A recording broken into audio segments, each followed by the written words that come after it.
bora de resumão da Semana de Moda de Milão, trazendo os principais destaques, lembrando que eu sempre faço a cobertura completa dos principais desfiles na playlist Fashion Week para quem tiver interesse. Se você é novo aqui no canal, não esquece de deixar seu like, seu comentário, se inscrever. Seja muito bem-vindo e bora para a semana. Então a gente começa com o desfile da Fendi, que está próximo a comemorar os seus 100 anos de existência. Essa coleção ela foi inspirada lá em 1925, que era uma época que marcava a transição da era vitoriana para uma era de roupas mais fluidas. Então ele trabalha muito nesse sentido, trazendo a aplicação de joias de uma forma espetacular. Ele traz também essa estamparia bem pequenininha e bem feminina, bem delicada, trabalhando também esses contextos um pouco mais minimalistas. E ele traz também essa questão da hot paint, que é usada com casaco longo, que é uma grande tendência aí das últimas temporadas. Traz também esse roupão que tá muito interessante, porque parece um roupão de banho. E aí ele traz também essa saia que parece uma camisola de ponta cabeça, de uma forma muito inteligente, diferente. E por último, um pouquinho mais de minimalismo no couro. Aí a gente segue com o desfile da Moschino, que foi inspirado numa foto do Franco Moschino torcendo uma peça de roupa ao lado do manequim. Então essa coleção ela veio com um varal de roupas brancas, simbolizando um pouco essa transição de era da Moschino, que vem numa linguagem um pouco mais minimalista, né, não tão extravagante, não tão cheia de informações como era antigamente, por conta dos novos tempos, né, o que os tempos demandam. Então, ele traz uma coleção com todos os códigos do Moschino, de uma forma muito inteligente, de uma forma muito interessante.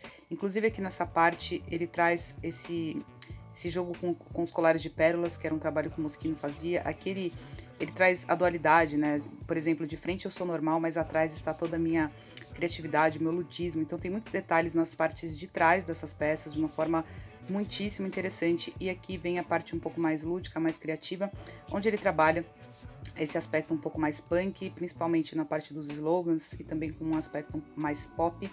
E essa última peça que tá maravilhosa, que é simplesmente muito criativa e muito incrível.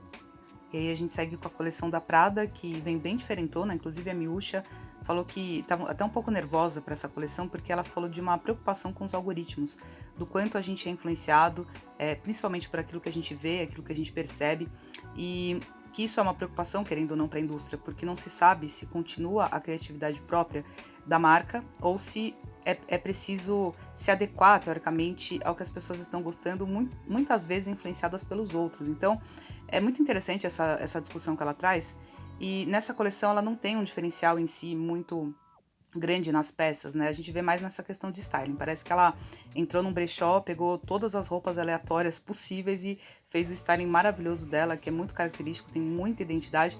Ela faz alguns paralelos com a coleção masculina também, e basicamente é isso. Aí a gente segue com a coleção da GCDS, que é uma marca bastante influente entre as celebridades, onde o diretor criativo traz uma questão que ele fala que são as flores do concreto, que são as mulheres que se destacam principalmente por conta da sua personalidade. Então ele cita a Charli XCX e a Bianca Censori, que é conhecida por ser a esposa do Kanye West, por conta dessa identidade, essa personalidade que elas têm para se vestir. Então ele fala que isso inspira muito, que isso muitas vezes influencia globalmente, e ele traz praticamente uma coleção muito inspirada naquilo que elas vestem. Lembrando que essa marca é a marca que trouxe aquele biquíni da Hello Kitty, que ficou muito famoso com a Dua Lipa. Ele traz novamente, e aqui ele traz algumas peças feitas com meia de nylon aqui na parte de cima. Aí a gente segue com o desfile da Gucci, que foi bastante inspirado na Jack Kennedy. Então, quem quiser saber mais detalhes, no meu vídeo da Gucci eu mostro quais são os modelos que a Jack Kennedy usava e que influenciaram bastante ele nessa coleção. Então, numa parte ele traz aqui um pouco de Tom Ford, nesses vestidos mais minimalistas e que tem aspectos daquela época, e aqui é o momento que ele traz essa estética da Jack Kennedy, que ele traz esse contexto dessa saia, que é um pouquinho mais bufante na parte do quadril, e depois ele segue com essa questão retrô, que é o DNA da marca. Então ele tenta mesclar isso com a atualidade. Ele tem trabalhado bastante com essa questão da pedraria e do bordado de uma forma espetacular, muito bem feita. E aqui no finalzinho ele trabalha um pouco com couro e depois com uma moda um pouco mais casual, que vem com essa linguagem um pouco do corte dos anos 50, 60, e basicamente é isso. No final dele também traz alguns casacões, que são esses aqui, que é uma espécie de fraque. E aí a gente segue com a Sunei, que tem mais um desfile viralizado na internet, como todos os outros. É impressionante o poder que essa marca tem, a forma como eles sabem se comunicar com a geração mais jovem e o quanto eles estão presentes na internet. Então, pela primeira vez, eles trouxeram um elenco 100% sênior para uma semana de moda. E eles estão comemorando seus 10 anos de história, e eles fazem uma reflexão sobre o envelhecimento, o quanto os números não importam e que para Sonet ninguém é velho. Então é uma marca que é sustentável, que é muito despretensiosa, ela não segue tendências e tem esse contexto, essa conversa mais jovial e mais atemporal, vamos dizer assim. Então a gente vê elementos muito interessantes em diversos momentos, principalmente aqui na parte de estamparia no final. Aí a gente segue com o desfile da Versace, que quando eu bati o olho, eu confesso que eu achei que fosse o desfile da Missoni, por conta da estamparia, mas é um desfile que foi inspirado no desfile de 97, verão 97, então ela traz toda aquela estética mais uma vez. Eu trouxe muitas referências para quem tiver interesse no vídeo que eu fiz, particularmente da Versace. E o que a gente vê de diferencial são essas peças que ela fez, que parecem uma espécie de globo de espelhos, que foi feita em 3D, mas basicamente é uma releitura daquela coleção. E essa conversa dos anos 90, que a geração mais jovem é muito alucinada, né? Realmente a gente não sai desses anos 90, então ela aproveita para trazer esse contexto e que agrada muito essa geração mais jovem. Enfim, acho que é uma aposta da Versace. Aí a gente segue com o desfile da Bottega Veneta, que foi inspirada na infância e principalmente nesse primeiro contato que a gente tem, nesse primeiro experimento, que é quando a gente utiliza a roupa dos nossos pais, naquela brincadeira. Então ele traz um pouco disso, principalmente no sentido das formas, né? As peças elas são um pouco exageradas em alguns pontos, às vezes tem uma perna só, enfim. Ele faz uma brincadeira com isso, ele traz muito esse aspecto do dia a dia também, inclusive nessa parte do casual, que a gente nunca sabe se ele está trabalhando com malha de algodão ou se ele está trabalhando com couro. São peças que realmente a gente não consegue muito saber, porque é uma tecnologia espetacular que a Bottega usa. Aqui ele normaliza essa questão de usar roupa amassada, então acho que ele trabalha com uma gaze de algodão, pelo menos é o que parece. Aqui a gente entra na parte de estamparia, que é bem típica da Bottega. E aí depois ele vai trabalhando esse laranja, por exemplo, que é uma cor que também é uma tendência da temporada. Aqui ele trabalha algumas camisolas com um pouco de aplicação, ele traz essa peruca de couro de uma forma muito interessante, traz também acho que o tear aqui, se não me engano, e trabalha um pouco as texturas nessas peças de uma forma espetacular, e aqui é aquela parte um pouquinho mais conceitual que conversa com o contexto da Bottega. E aqui por último um pouquinho dessa moda mais casual, que como eu falei, a gente não sabe o que é couro, o que é malha, mas simplesmente uma coleção fantástica e muito, muito bem executada. Depois a gente segue com a marca Adriático, que é uma marca que pouca gente conhece, mas ela é muito famosa na internet. Inclusive já vestiu Rihanna, já vestiu Kim Kardashian.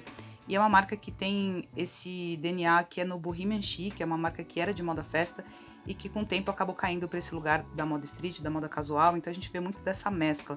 E essa coleção ela foi inspirada no término de relacionamento, então a gente vê um pouco dessa mulher que vai reiniciar sua vida de solteira, que tem um pouco da lingerie rasgada, né? Então ela traz também essa conversa do high-low, que ela traz peças muito delicadas com esse peso do street, então casacos mais pesados, essas calças utilitárias.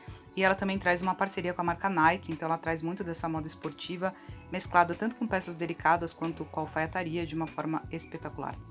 Aí a gente segue com o desfile da Avavav, que para quem quiser saber como é que é o contexto dessa marca, precisa entender um pouquinho da história. Então lá no meu vídeo que eu fiz particular desse desfile, vocês vão entender melhor um pouquinho da jornada para entender o contexto em si, porque é uma marca que tem um diálogo direto com as pessoas na internet. Muitos desfiles são respostas ao retorno que eles têm das coleções, então é muito difícil de entender fora de contexto. Mas nessa coleção eles trouxeram uma parceria com a Adidas, que é uma coisa nova para a marca, e trouxeram esse contexto de alta moda e baixo desempenho que conversa com a resposta que eles tiveram. Aí a gente segue com a Diesel, que trouxe esse mar de restos de jeans para a passarela, que significa um marco para a Diesel, que é o seguinte: a marca sai de 3% para 57% na utilização de algodão, ou reciclado, ou regenerativo, ou orgânico. Isso significa um menor impacto no ambiente. Então, basicamente, ele traz essa coleção onde ele traz essas técnicas complexas, como por exemplo o dévoré, que desgasta a peça ao máximo, praticamente sobrando só uma tela, de uma forma espetacular, né? Ele tem um trabalho muito incrível com jeans, ele realmente explora de todas as formas possíveis.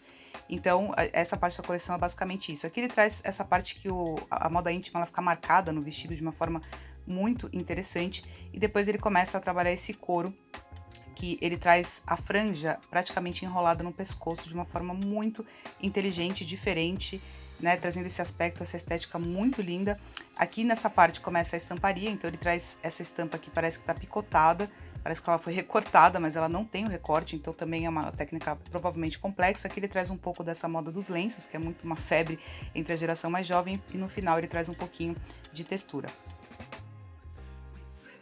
Por último, a gente tem a Ferragamo, que traz um pouquinho dessa conversa do balé, que o próprio Ferragamo, ele tinha, teoricamente, um relacionamento com uma bailarina um tempo atrás, então o designer criativo, que é recente na marca, ele entrou em 2022, ele traz um pouco dessa conversa, aproveitando essa onda do ballet core, que é uma grande febre aí, muitas marcas trouxeram essa estética, e ele traz um pouquinho dela, mesclando também com roupas mais contemporâneas, mais do dia a dia, mas sempre com detalhes diferenciados, uma coleção lindíssima, tem vestidos assim super complexos, então realmente tá muito de parabéns.